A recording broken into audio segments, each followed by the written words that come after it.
अस्सलामुअलैकुम। उसके बाद हमारे पास जो नेक्स्ट टॉपिक है, हमने लास्ट टाइम फैक्टर के बारे में पढ़ा जो ट्रांसपायरेशन पे इफ़ेक्ट करते हैं।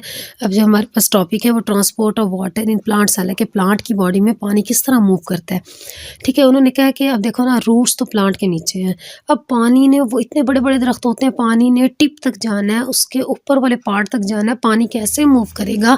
तो पानी जो है प्लांट की बॉडी में मूव करने के लिए एक स्पेशल मैकेनिज्म होता है जिसको हम ट्रांसपायरेशनल पुल बोलते हैं। ये ट्रांसपायरेशन की वजह से क्रिएट होता है। इसकी वजह से प्लांट की पूरी बॉडी में वाटर क्या करता है, मूव करता है।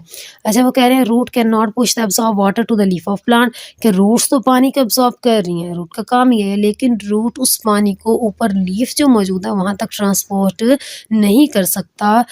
इसके लिए जो है एक पुलिंग फोर्स होती है, एक फोर्स होती है पानी के ऊपर।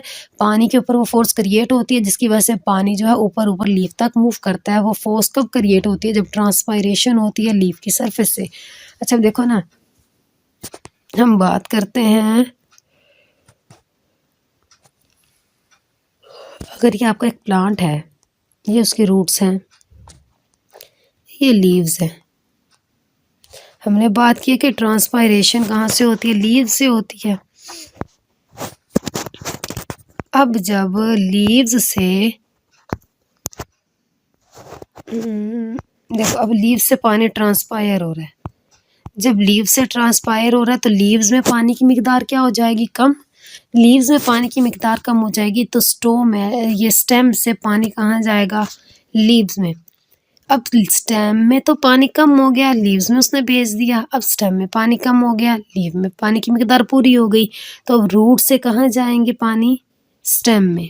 समझ आ गई। ये एक फोर्स है जिस फोर्स की वजह से पानी एक जगह से दूसरी जगह मूव कर रहा है। और किस वजह से, ट्रांसपायरेशन की वजह से, कि लीफ में ट्रांसपायरेशन हुई, एक फोर्स जनरेट हुई जिस फोर्स की वजह से पानी स्टेम से लीफ में गया, फिर स्टेम में पानी की मिकदार कम हो गई तो रूट से स्टेम में गया। इसको हम बोलते हैं ट्रांसपायरेशनल पुल। ये एक पुलिंग फोर्स है जो लीफ की वजह से क्रिएट हुई है। कैसे क्रिएट हुई लीफ में, जब पानी ट्रांसपायर हुआ उसकी सरफेस से। इसको हम क्या बोलते हैं, इसको हम ट्रांसपायरेशनल पुल बोलते हैं।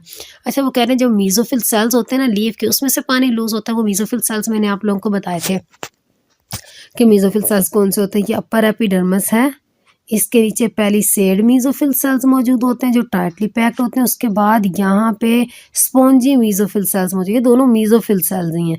ठीक है, ये जो लूज मीजोफिल सेल्स है ना, यहाँ से पानी ट्रांसपायर होता है और बॉडी से बाहर निकल जाता है। जाइलम से आएगा मीजोफिल सेल में, मीजोफिल सेल से इस एयर स्पेसिस में, और यहाँ से स्टोमेटा के जरिए बाहर निकल जाता है। इस तरह ट्रांसपायरेशन होती है। जो जाइलम वेसल्स होती हैं ना, पानी को जो ट्रांसपोर्ट करती है, हमने पढ़ा था ना जाइलम और फ्लोएम के बारे में। जाइलम पानी को ट्रांसपोर्ट करती है, फ्लोएम फूड को। तो जाइलम कॉन्टिन्यूस वाटर कॉलम बनाती है। कॉन्टिन्यूस वाटर कॉलम का मतलब है मुसलसल पानी की एक लेयर बन रही है जो पानी को पूरी बॉडी में ट्रांसपोर्ट कर रही है। कहीं से भी ये सिस्टम दरमियान से टूट जाएगा तो पानी ट्रांसपोर्ट नहीं होगा। इसीलिए कॉन्टिन्यूस एक मुसलसल पानी का वाटर कॉलम जो बना होता है, जो पानी को मुसलसल एक तरतीब से आगे ट्रांसपोर्ट कर रहा है। अच्छा, ये वाटर कॉलम जो है पानी को ट्रांसपोर्ट करता है लीफ से स्टेम, और स्टेम से from leaf to stem and stem to roots. अच्छा, ये कॉन्टिन्यूस वाटर कॉलम बनता कैसे, इसके बनने के 3 रीज़न है। एक तो पानी के मॉलिक्यूल्स के दरमियान फोर्स ऑफ अट्रैक्शन होती है। एक पानी का मॉलिक्यूल जब दूसरे पानी के मॉलिक्यूल के साथ फोर्स बनाता है, उसके साथ मिल के रहता है, तो ये वाटर कॉलम होता है, ये टूटता नहीं है। ठीक है, ये टूटता नहीं है, एक दूसरे के साथ ये अटैच होकर पानी को आगे आगे ट्रांसपोर्ट करवाते हैं। दूसरा, जाइलम का डायमीटर कम है, यानी जाइलम की चौड़ाई कम है। जितनी कम चौड़ाई ज़्यादा होगी, पानी उतनी ही प्रेशर से मूव करेगा। ठीक है, पानी इस तरह, पानी का पानी के दरमियान बॉन्डिंग भी स्ट्रॉन्ग हो जाती है और पानी जो ऊपर तक ट्रांसपोर्ट भी हो जाता है। दूसरा, फोर्स ऑफ अट्रैक्शन होती है पानी के मॉलिक्यूल और जाइलम की दीवारों के साथ, कि पानी के मॉलिक्यूल जाइलम की दीवारों के साथ अटैच होके ऊपर ऊपर ट्रांसपोर्ट होना शुरू हो जाते हैं, जिसको हम क्या बोलते हैं, continuous water column. Continuous water columns जो है उसके 3 रीज़न हैं।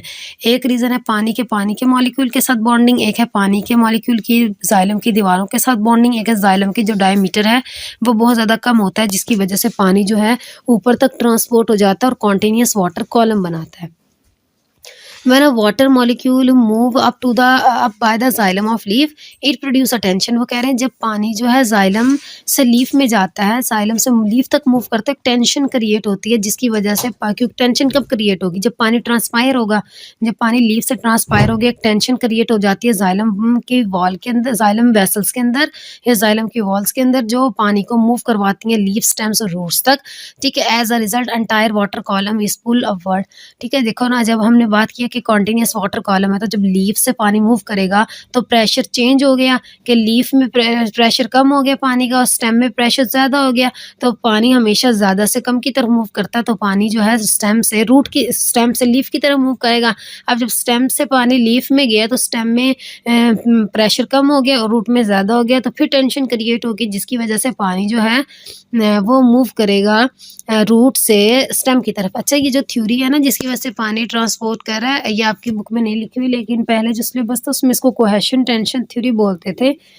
कोहेशन और एडहेशन की वजह से एक टेंशन क्रिएट होती है, जिस टेंशन की वजह से पानी मूव करता है। अभी हमने बात किया ना कि जाइलम की दीवारों के साथ पानी बॉन्ड बनाता है, जाइलम की दीवारों का डायमीटर कम होता है और पानी पानी के दरमियान मॉलिक्यूल के दरमियान बॉन्डिंग ज़्यादा होती है। पानी पानी के दरमियान जो बॉन्डिंग है उसको हम कोहेशन बोल रहे हैं, और पानी के जाइलम की दीवारों के साथ जो बॉन्डिंग है उसको एडहेशन बोलते हैं। तो ये कोहेशन और एडहेशन मिलते हैं तो एक टेंशन क्रिएट होती है, और टेंशन की क्रिएट होने की वजह से पानी जो है मूव करता है। लेकिन आपकी बुक में इस थ्योरी का नाम नहीं लिखा हुआ। वैसे इस थ्योरी का नाम जिसकी वजह से पानी ट्रांसपोर्ट होता है वो कोहेशन टेंशन थ्योरी है, कि इसकी वजह से पानी जो है वो इतने बड़े बड़े ट्रीज़ के अंदर भी ऊपर तक टॉप तक जो है वो क्या होता है, ट्रांसपोर्ट होता है। ये हमारे पास टॉपिक था transport of water in plant cell, के प्लांट की बॉडी में पानी रूट्स जो है वो एब्जॉर्ब करती हैं और पूरी प्लांट की बॉडी में पानी किस तरह ट्रांसपोर्ट होता है।